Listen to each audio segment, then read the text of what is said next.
What's up, everybody? Welcome back to some more Hollow Knight. So this time we've decided we're gonna go try to pick up some extra charms. We might pick up Joni's Blessing if we feel like it. Um, and now that we have the wall jump and the dash, we can get back to kind of where we started the game early on. So can get back to King's Pass and all that fun stuff. And yeah, it's nice to be back. It's also nice to pick up some of this lifeblood here, even though it's technically illegal in the Old Kingdom. But the Old Kingdom fell apart, so who's gonna stop me, yo? You know, it's only is illegal as long as somebody's willing to enforce the law. You know, as soon as nobody's gonna enforce the law, it seems like it's legal, like prohibition back in the 20s. You know. The fact that 80% of the Chicago PD was on the payroll of Al Capone probably had something to do with the fact that they were not so heavily enforcing anything against alcohol.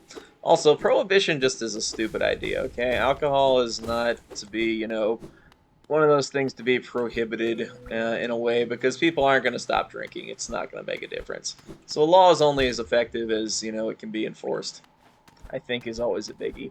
And with how many people can agree with it, you know?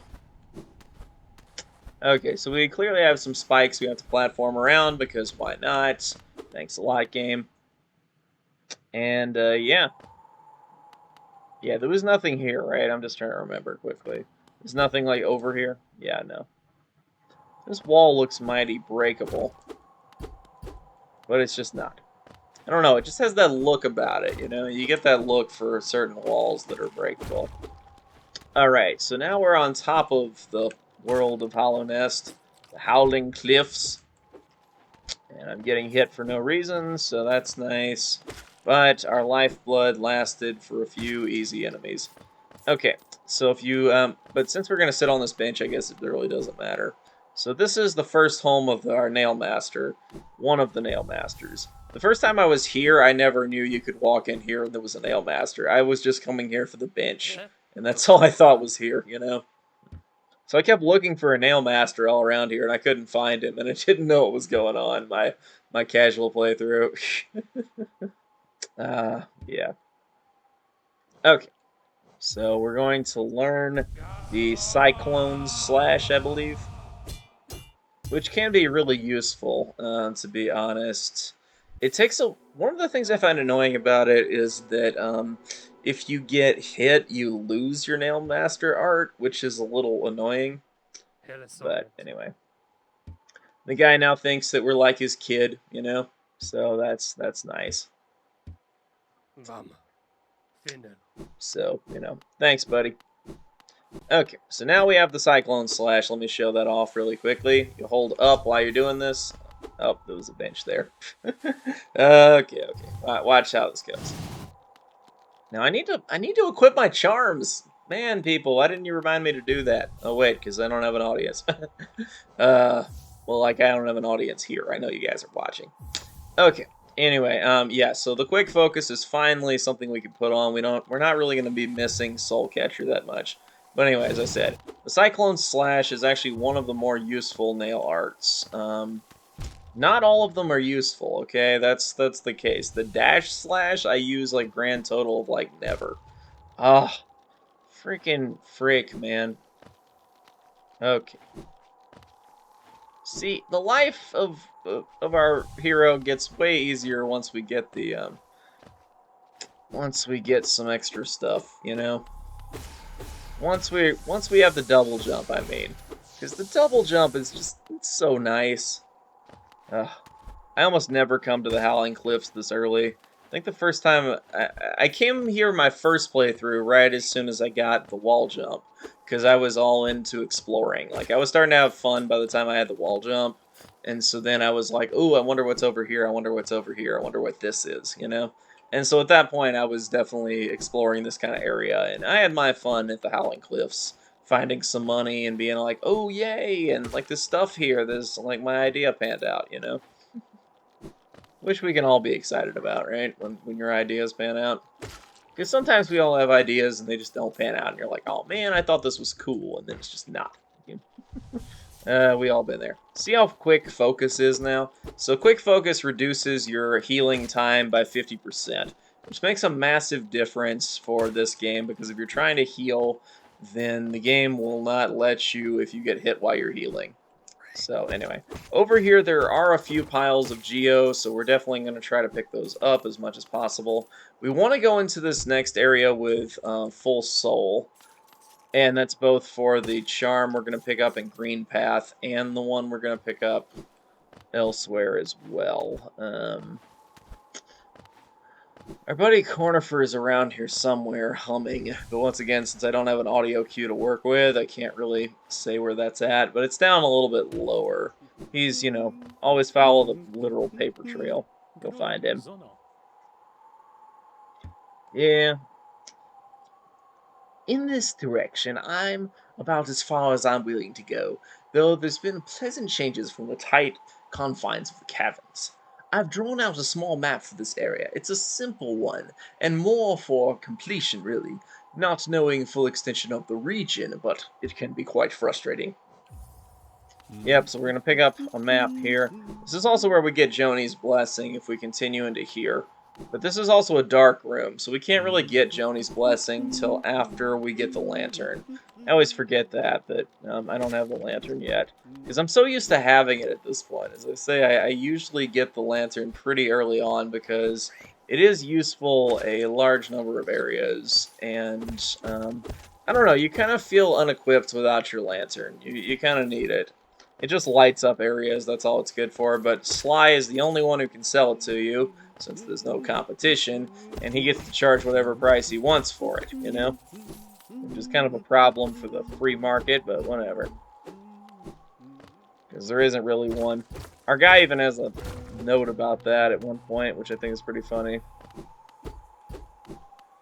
So this is also the area where you're first going to, so in addition to the Wanderer's Journal, which is really what I'm here for, this is where you're going to unlock the Grim Troop quest, okay? It's right over here.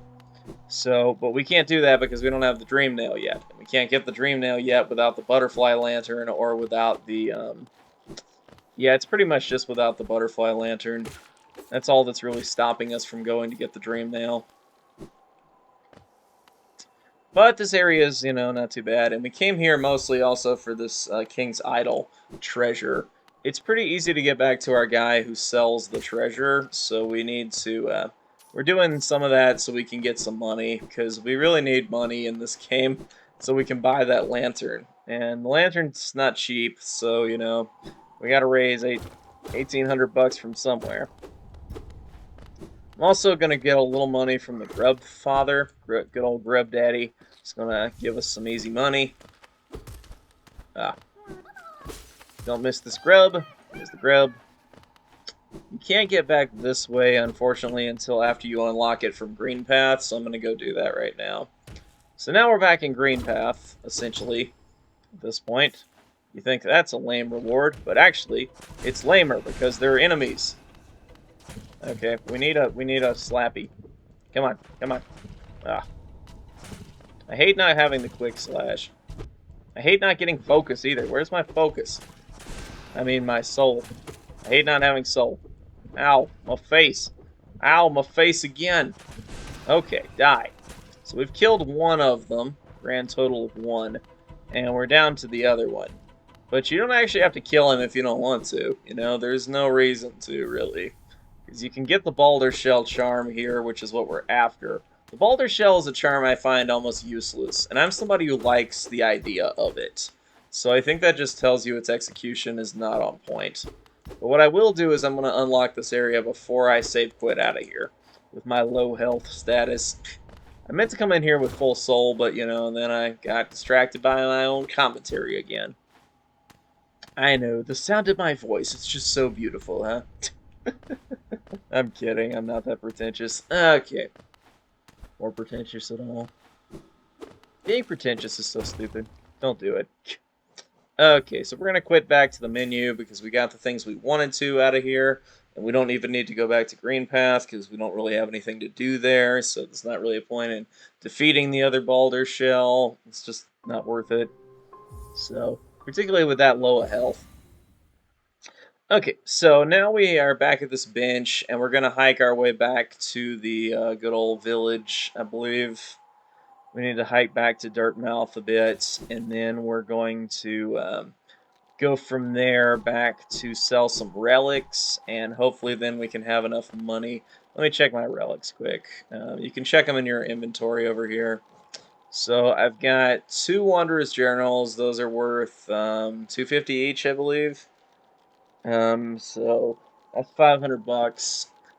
The King's Idol's worth 800. So we'll be pretty close to hitting our goal. If we farm a couple enemies or whoever we kill along the way, we'll be there. We'll have 1,800 bucks. We can buy the lantern and go straight to Crystal's Peak. Straight to Crystal Peak. Not Crystal's Peak. Somebody named Crystal has a peak, huh? Yeah, so we can go straight back there, and yeah, that works.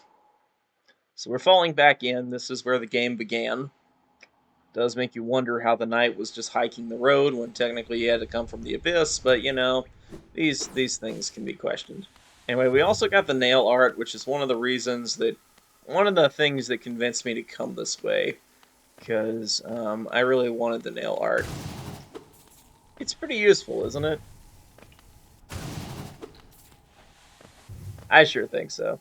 I think it makes short work of some of the enemies, and it's not that hard to charge it up, and it feels pretty good to, like, slice them to bits, so that's very nice.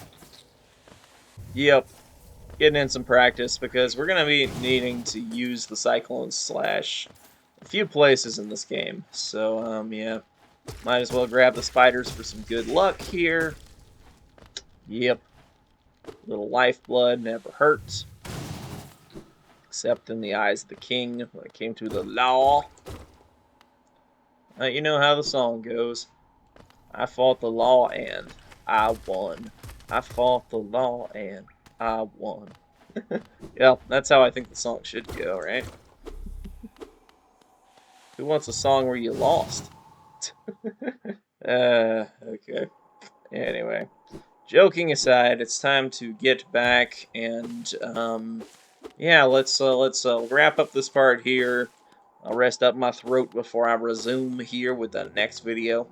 But yeah, so we're back here, and we're gonna be going back down to the depths to go see our guy to sell some relics in order to raise a little extra moolah for buying the lantern. So we'll use our save point here as a way to transport back, and then we'll yeah, I'll see you guys next time with the next video. So stay tuned, and I will see you all later on.